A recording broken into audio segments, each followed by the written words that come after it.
우리가 1부 때 말씀을 나눴던 것처럼 하나님의 자녀에게 공격은 옵니다. 그죠? 그래서 베드로전서 5장 7절에 보면 우는 사자처럼 두루다니며 삼킬 자를 찾는다라고 분명히 되어 있습니다. 근데 이 무디는 이 구절을 두고 이렇게 얘기를 합니다.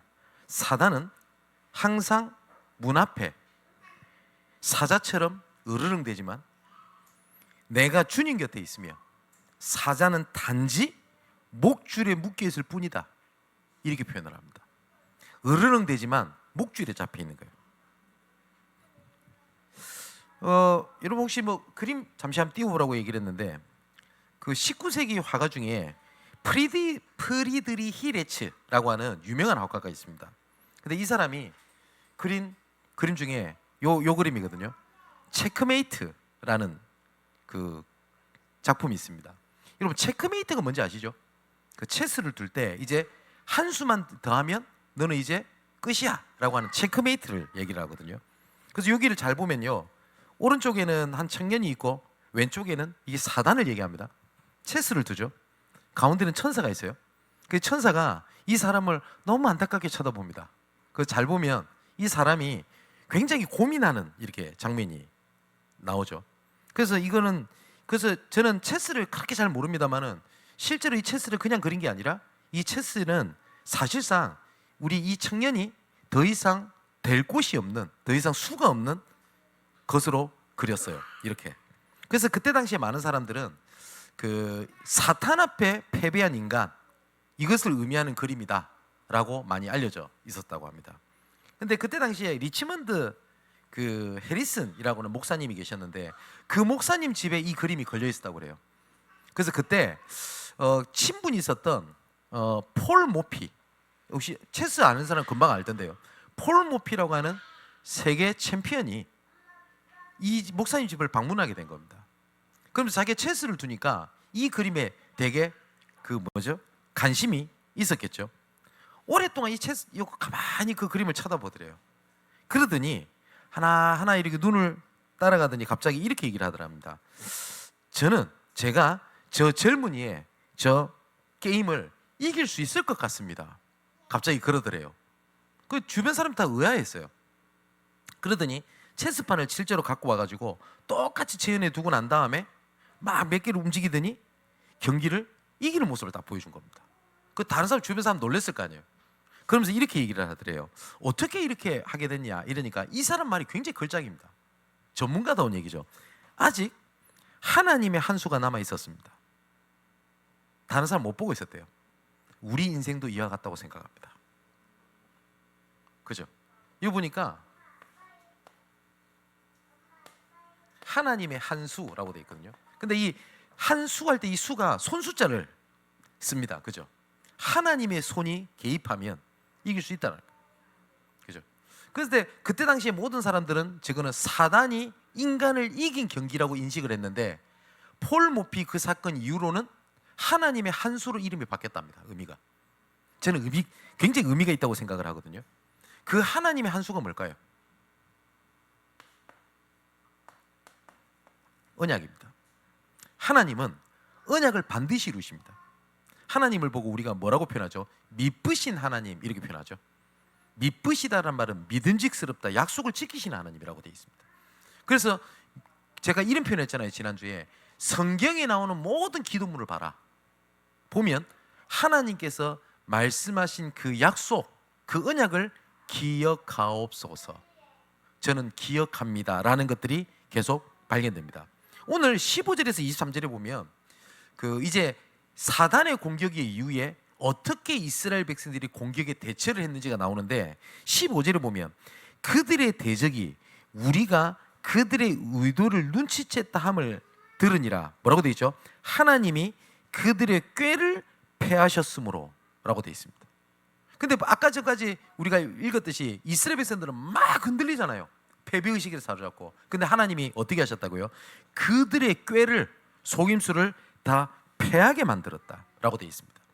나중에는 어떻게 되어 있냐니까 느헤미야 6장 15절 16절에 보니까 성벽 역사가 52일 만에 엘울월 25일에 끝나매 우리의 모든 대적과 주위에 있는 이방 족속들이 이를 듣고 다 두려워하여 크게 낙담하였으니 그들이 우리 하나님께서 이 역사를 이루신 줄을 알미니라 라고 되어 있습니다. 그죠? 하나님이 시작하셨으면 하나님이 이루신다. 그게 언약입니다. 그래서 바울이 빌립보서 1장에 뭐라고 얘기하죠? 처음부터 선한 일을 시작하신 이가 마지막 날까지 이루실 줄을 우리는 확신하노라. 이게 언약입니다. 자, 그렇다면 여러 가지 사탄의 공격에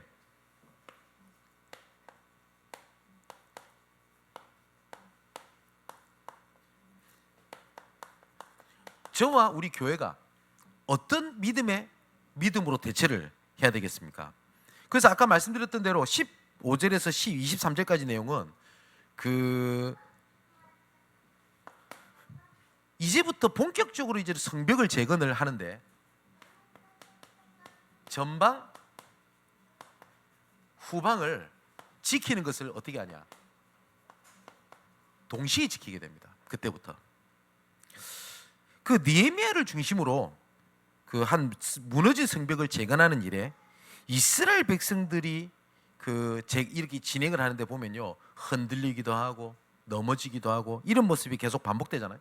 근데 끝내 성공하지 못한 이유가 있습니다. 이거 1부 때 마지막에 말씀드렸죠. 9절입니다. 적의 공격을 대비하는 망대를 가진 파수꾼이 있었어요. 그 망대를 가진 파수꾼이 그만큼 중요한 겁니다. 왜 전방 후방을 지키라고 얘기를 하냐니까 이 사단이요, 속임수에는 완전히 대갑니다. 그래서 첫 번째로 딱 건드리는 게 뭐예요? 마음과 생각을 흔드는 심리전을 딱 건드립니다. 대부분 문제가 터지면요, 그 문제가 드러나기 전에 이미 내 머리는 문제가 이미 내한테 닥쳐와 있어요. 그래서 마음과 생각이 그렇게 무서운 겁니다. 그래서 무릇 지킬 만한 것이 너희 생각과 마음이라, 잠언에, 그죠? 생명이 근원은 거기서 난다고 되어 있습니다. 그래서 하나님께서도 마음과 생각을 지키시리라 라고 말씀하셨거든요. 제가 몇 번 드렸던 것 같은데, 제가 고등학교 때 잊지 못한 사건이 하나 있었어요. 제가 오른손에 보면 아시는 분 아시다시피 큰 흉터가 있죠. 이 수술을 하려고 6인실 병동에 이렇게 누워 있었습니다. 근데 시골에 병원이 하나밖에 없으니까요, 제가 자란 곳에. 근데 그 옆에 6명이 이렇게 누워서 있는데 다 친해서요, 형들이랑. 그러니까 간호사랑도 친하거든요. 근데 이름을 안 까먹어요. 명주. 어떤 한 분의 형님 이름이 명주고 간호사 이름도 명주예요. 성이 다르고. 그러니까 친하게 지낸 겁니다. 농담도 하고 그래요. 근데 어느 날 간호사가 농담을 한 거예요. 링겔을 꽂고 이렇게 자잖아요. 그러면 보통 환자를 깨워서 주사 맞읍시다 안 하죠. 링겔에다가 주사를 놓고 그냥 가잖아요. 근데 이 간호사가 주사를 놓고 난 다음에 그 자기가 이름이 같은 환자에게 농담을 한 거예요. 뭐라고 농담하냐면 주사 잘못 나왔다고, 큰일 났다고. 그리고 가버린 거예요, 농담하고. 근데요, 이 형이 그때부터 겁이 덜컥 난 겁니다. 근데 정말로 시름할 때 진짜 죽어버렸어요. 제 옆에서 봤다니까요. 그래가지고 난리가 났습니다. 그래서 피해 보상을 어떻게 할 거냐, 이 여자가 죽였다. 근데 이 여자는 차트 보니까 정확하게 낸 게 맞거든요. 그때 어릴 때 들었던 생각이, 이야, 이 생각 하나가 사람을 죽일 수도 있겠구나. 맞죠? 내 자녀가 지금 잠시 어려움을 당한다. 근데 이렇게 계속 가면 우리 내 자녀가 망하겠지. 그렇지 않습니까? 그죠? 사단은 이렇게 속이는데 대가예요. 왜 그러냐? 요한복음 8장 44절에 보니까 예수님께서 직접 진단하셨습니다. 처음부터 살인한 자요, 처음부터 거짓말장이고 진리가 그 속에 없고 진리에 서지 못하도록 한다. 또 계시록 12장 9절에는 이 사단의 속임수를 뭐라고 되어 있냐? 온 천하를 꿰는 자다 라고 말씀하고 계시고, 또 고린도후서 11장 3절에는 뱀이 그 간계를 하와를 미혹한 것 같이 너희들도 미혹한다라고 되어 있습니다. 이 하와를 무너뜨렸을 때 사단의 속임수가 뭐였죠? 눈앞에 보이는 것만 딱 보게 만들었습니다. 그리고 거짓을 얘기했습니다. 네가 하나님처럼 될 것이다.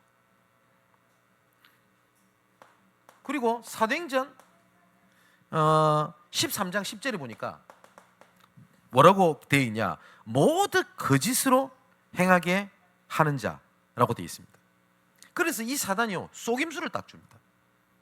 꼭 뭐하고 하냐니까 7블럭이라고 하죠. 요 한 블럭 이렇게 얘기하잖아요. 7블럭 지상 30m를 가득한 안개로 운전하지 못할 정도로 가득 안개가 수증기를 담아보면 물 반 컵밖에 안 된다고 합니다. 그렇게 부풀려요. 그죠? 막상 믿음으로 가보면 별것 아니다라는 것을 금방 압니다. 근데 눈앞에 보이니까 커 보이는 거예요. 그죠? 그리고 하나님의 말씀보다 세상에서 말하는 소리가 너무 커 보이는 겁니다. 그죠? 제가 어느 날 어디 제가 아는 지인의 가족 중에 결혼식을 갔더니 보니까 우리 가족에 군목이 있거든요. 그러니까 어떤 목사님에서 주례를 하는데 목회자의 길은 무릎으로 기면서 무릎에 피가 나고 굶고 고달프고 괴로운 목회 길을 가야 되니까 이 두 부부를 위해서 기도해 주셔야 된다고 이렇게 얘기를 하시더라고요. 그 말 들으면서 이야, 저도 목사거든요. 살벌하네. 그분이 틀렸다는 말하는 게 아닙니다. 그럴 수도 있겠죠. 근데 그게 진리입니까? 근데 제가 그 소리가 딱 듣자마자 덜컥 겁이 나가지고 목회 길 위험하겠구나. 혹은 제가 목회자가 아니라도 내 자녀가 혹시 내 친구가 어디시 목회 간다면 그거 진짜 그거 반 죽는다 그거. 이게 맞아요? 하나님께서 무엇이라 말씀하셨고 무엇이라 부르셨는지가 더 중요하지 않습니까? 그죠? 전도도 막상 그렇습니다. 들리는 말, 내가 하는 생각, 그 판단으로 안 가요. 근데 막상 가보면 그렇지 않다는 걸 진짜 많이 확인합니다. 저런 사람이 예수 믿겠나? 되겠나? 이런 거 있지 않습니까? 하나님의 시간표보다 내가 알고 있는 판단이 더 큰 때가 훨씬 더 많아요. 그래서 안 가봐요. 그러면서 스스로 뭐라고 이야기하냐? 아직 때가 아니래요. 그 때는 내가 정하고 있어요. 그럴 때가 훨씬 많다는 겁니다. 이 말은 그냥 무조건 해봐라는 말이 아니거든요. 세상에서는 해라를 얘기합니다. 영어로 말하면 do, 해라. 근데 성경은 done, 이루었다라는 것을 보라고 얘기를 하십니다. 그죠? 많은 사람들이 어떤 질문을 계속 하냐니까 이 질문이 많습니다. 어떻게 해야 됩니까? 라는 do, 행함을 계속 찾아요. 그런데 하나님께서 이미 예비하신 것을 가면 되잖아요. 전도도 하나님이 예비하신 자를 만나면 전도만큼 쉬운 거 없는데 그렇지 않으면 전도만큼 힘든 게 없어요. 설득해야지. 그죠? 내가 잘 보여야지. 얼마나 힘듭니까? 그게 틀렸다는 말이 아니죠. 성경에서는 바울도 뭐라고 얘기합니까? 나의 복음은 영세전부터 감추었다가 이제 나타나신 바가 된 거다. 이 말이 내가 했다를 얘기한 겁니까? 이루신 걸 보았다고 얘기하는 겁니까? 그죠? 하나님께서 이루실 걸 보는 겁니다. 그럼 하나님께서 나에게 예비하신 것이 있다면 그것이 무엇이냐라는 질문이 기도 중에 기도입니다. 오늘 본문에 느헤미야 4장 17절의 말씀 보니까 적의 위협에 이스라엘 백성, 느헤미야와 이스라엘 백성들이 취한 행동이 17절에 나옵니다. 뭐라고 나오죠? 성을 건축하는 자와 짐을 나르는 자는 다 각각 한 손으로 일을 하며 한 손으로는 병기를 잡았다라고 되어 있습니다. 그러니까 성도는 한 손으로는 일을 하고 한 손으로는 하나님의 나라 일을 위해서 싸울 준비가 되어 있어야 된다는 걸 얘기를 합니다. 그래서 칼바르트가 이런 얘기를 하거든요. 한 손에는 성경을, 한 손에는 신문을 붙잡아라. 그죠? 오직 복음은 다른 거 다 필요 없고 몰라도 돼를 얘기하는 게 아닙니다. 복음과 사랑, 다름에서 복음과 신력, 맞죠? 복음과 현장을 아는 겁니다. 그리고 전방과 후방을 동시에 지키라고 하는 것은 전체를 보라는 겁니다. 우리가 전장지략에서도 보면요, 당장 전방을 내어주는 것처럼 보이지만 나중에 후방을 쳐가지고 이기는 전략이 있죠. 그죠? 이걸 제일 잘했던 사람이 우리나라 이순신 장군이라고 그러잖아요. 후퇴하는 척하면서 그러면 저 하객진이라고 합니까? 그걸 쫙 펼쳐가지고 이기고 그것처럼. 근데 우리가 이거 전체를 못 보면요, 오직 복음해가지고 열심히 달려갔는데 어느 날 뒤를 자쳐도 다 쓰러져 있는 거예요. 그렇게 되면 안 되지 않습니까? 그죠? 그래서 전체를 보라는 얘기입니다. 그래서 특히 하박국이라든지 시편에 보면 재밌는 단어가 계속 반복해 나오는 게 있습니다. 이 발음이 잘 안 되는데 셀라. 이 셀라라는 뜻이 원래는 성경을 보고 가로 열고 셀라라고 써 있죠. 그러면 그거 읽으면 안 돼요. 그게 무슨 의미냐? 한 템포 쉬라는 거예요. 그리고 뭐예요?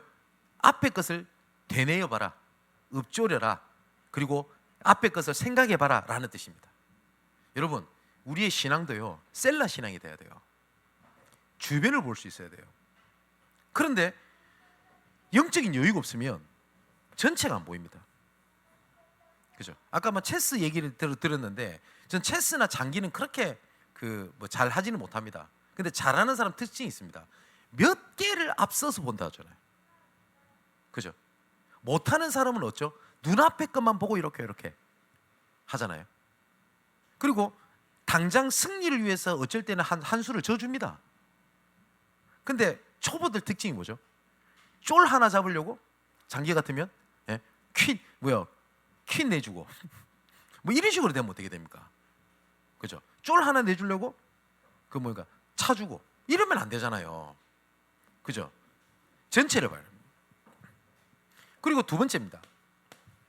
여기 보니까 전방과 후방을 지킨다는 말은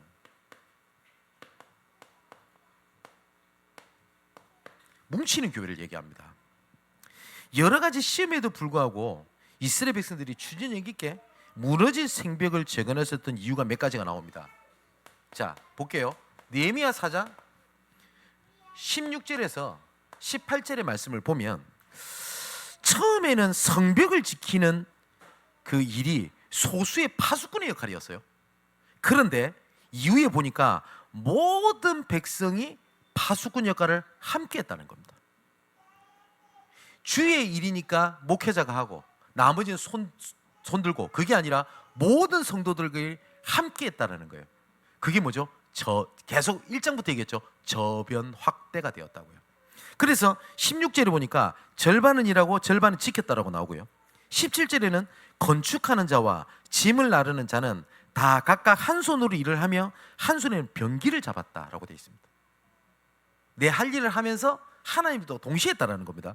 그리고 18절에는 건축하는 자는 각각 허리에 칼을 차고 건축했고, 20절에는 흩어져 있다가 너희가 어디든지 나팔 소리를 듣거든 그리로 모여서 우리에게로 나아오라. 이는 하나님이 우리를 위하여 싸우시리라 하셨느니라. 이스라엘 백성들이 어떻게 했느냐니까 보통 요렇게 생겼습니다.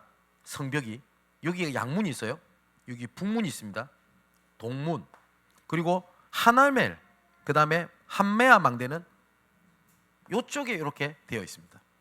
근데 동시다발적으로 여기 있는 성벽을 재건하기를 시작을 한단 말이에요. 그러면 요 거리가 꽤 멉니다. 그렇죠? 그러니까 다 동시에 흩어져서 일을 하되 나팔 소리를 듣게 되면 위기가 돼서 나팔 소리가 되면 모이라 라고 얘기를 했다라는 겁니다. 그러니까 평소에는 일을 해요. 근데 적이 공격해 들어왔다, 그 다음에 나팔 소리가 들렸다 하면은 전부 다 공격 배치로 모든 이스라엘 백성들이 배치가 되는 겁니다. 그전에는 약 4개, 많게는 12개까지 보는데 정확한 개수는 모릅니다. 망대들이 이렇게 있었단 말이에요. 여기 있는 소수의 파수꾼들이 했던 일을 모든 성도들이 흩어져 있다가 이제는 함께 이렇게 했다라는 겁니다. 이게 교회의 영적 싸움의 원리입니다. 교회 조직은요, 평소에 유두리 있게 하고 조금 느슨할 수도 있어요. 그래도 괜찮다고 봅니다. 그런데 뭉쳐야 할 때는 뭉쳐야 돼요. 그게 교회입니다. 근데 평소에는 잘 모이고 으쌰으쌰 하다가 위기가 되면 다 흩어져 버려요. 그렇게 되면 어떻게 됩니까? 흩어져서 하나님의 나라 일을 할 때와 뭉쳐서 하나님의 일을 할 때의 그 정확한 때를 아는 조화, 그게 교회의 영적 싸움이라는 거예요. 우리 교회가 매일 저녁마다 전 성도가 모여갖고 기도하면 좋겠죠, 분위기가. 그죠? 그것보다는 모여서 은혜 받는 교회, 흩어져서 하나님의 일을 하는 교회, 이것이 그 뭐죠? 조화를 이루어야 돼요. 이거를 굳이 설명을 하자면 로컬 처치, 지역 교회를 얘기하죠. 현장 교회입니다. 파라 처치. 이 두 가지를 전체를 움직이는 걸 보고 유니버셜 처치라고 얘기를 합니다. 왜냐하면 우리는 세계 교회를 얘기를 하니까요.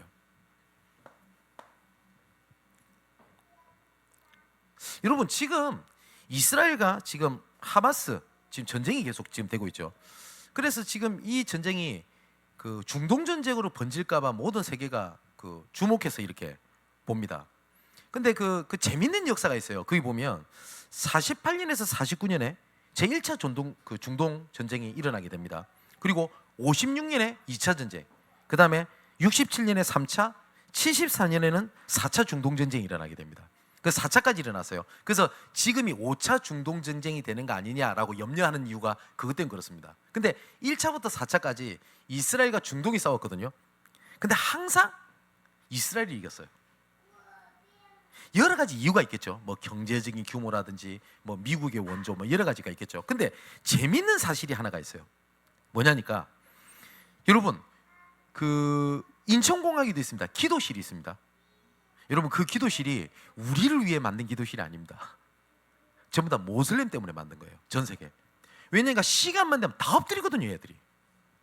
갑자기 비행기 줄 서다가 메카를 향한 소리 나죠. 그 자리에서 엎드려 버립니다. 어떤 애들은 정식적으로 한다고 카페트 딱 깔고. 그러면 혼란이 오잖아요. 그래서 기도실 가라라고 세운 겁니다.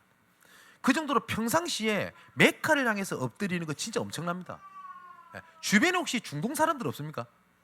딱 엎드립니다. 그죠? 그러니까 전쟁이 딱 나니까요, 이스라엘에 흩어져 있던 모든 이스라엘 청년들은 이스라엘로 다 모였대요. 위기가 와서. 그런데 반대로 중동 애들은 평상시에는 계속 엎드리다가 전쟁 나니까 세계로 다 흩어져 버리더랍니다. 그게 결정적 차이였대요. 전쟁이 이기냐 지냐. 그래서 제가 한번 찾아봤습니다. 지금 전쟁도 어떠냐? 똑같아요. 이스라엘의 모든 청년들, 미국에 있는 아이비리그에 있는 청년들까지 이스라엘 싹 다 들어갔답니다. 보세요. 평상시에는 일을 하고 위기 때는 뭉치는 게 교회입니다. 교회 이런 게 있어야 돼요. 위기가 있을 때 뭉쳐야 되고요. 평소에는 흩어져 있어야 돼요. 그리고 우리가 흩어져서 하나님의 나라 일을 해야지 매일마다 막 기도한다고 뭉쳐가지고 이러면 되겠습니까? 예? 아니겠죠. 그리고 정말 모든 흩어져 있는 모든 중직자들이 매일 저녁마다 와서 기도해라. 사실상 불가능합니다. 그죠? 그런데 진짜 위기 때는 뭉쳐야 되잖아요. 그런데 평소에는 으쌰으쌰 하다가 위기 때는 나부터 살겠다고 아우성치니 시대가 돼버렸다는 겁니다. 느헤미야서 4장에 또 23절에 보니까 이렇게 말씀하고 계십니다. 나나 형제들이나 종자들이나 나를 따라 파수하는 사람들이나 우리가 다 주의 옷을 벗지 아니하였으며 물을 기르러 갈 때도 각각 병기를 잡았느니라. 그러니까 우리가 옷을 벗지 않았다라는 것은 뭘 얘기하죠? 항상 대비하고 있었다는 겁니다. 공격할 틈을 주질 않았어요. 틈을. 특히 에베소서 4장 27절에 보니까 마귀에게 틈을 타지 못하게 해라 라고 되어 있습니다. 이것이 원어로는요, 재미가 있는 게 딱 세 가지 의미가 있습니다. foothold라고 해서 발판이라는 뜻이 있고요, place, 자리라고 하는 뜻이 있고, opportunity, 기회라는 뜻이 있습니다. 이걸 바꿔서 보세요. 마귀가 발판 삼지 못하게 해라. 마귀가 자리를 잡지 못하게 해라. 마귀가 기회를 잡지 못하게 해라. 그 말입니다. 그죠?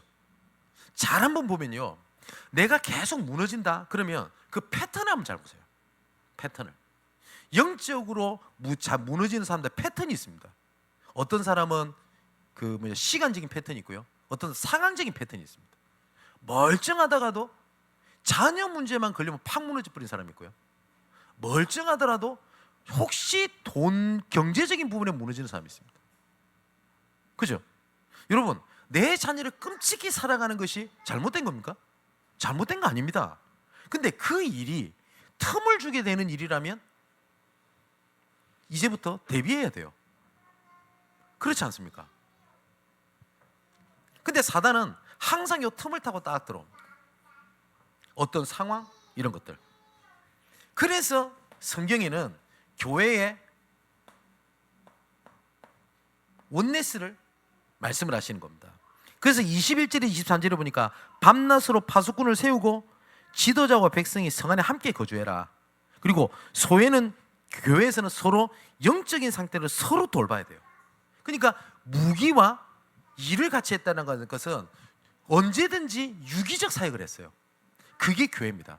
이 사람이 지금 잠시 연약해져 있어요. 내가 그 일을 담당을 하는 겁니다. 그죠? 그게 교회입니다.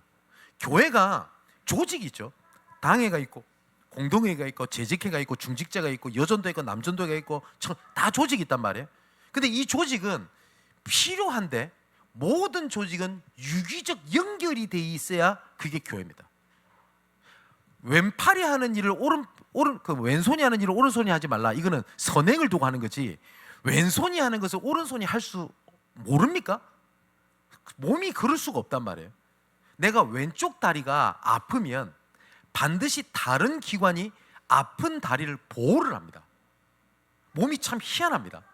그죠? 왼쪽 다리가 아프네? 잘라야 되겠다. 이런 사람이 없잖아요. 교회가 그렇다는 거예요. 어떤 사람이 연약하면 그거에 대해서 비판 판단하는 것이 아니라 그 부분을 어떻게 해요? 커버를 해주는 겁니다. 그걸 보고 유기적 사역이라고 이야기를 합니다. 마지막 결론으로 믿는 사람에게는 딱 두 가지 길인 것 같습니다.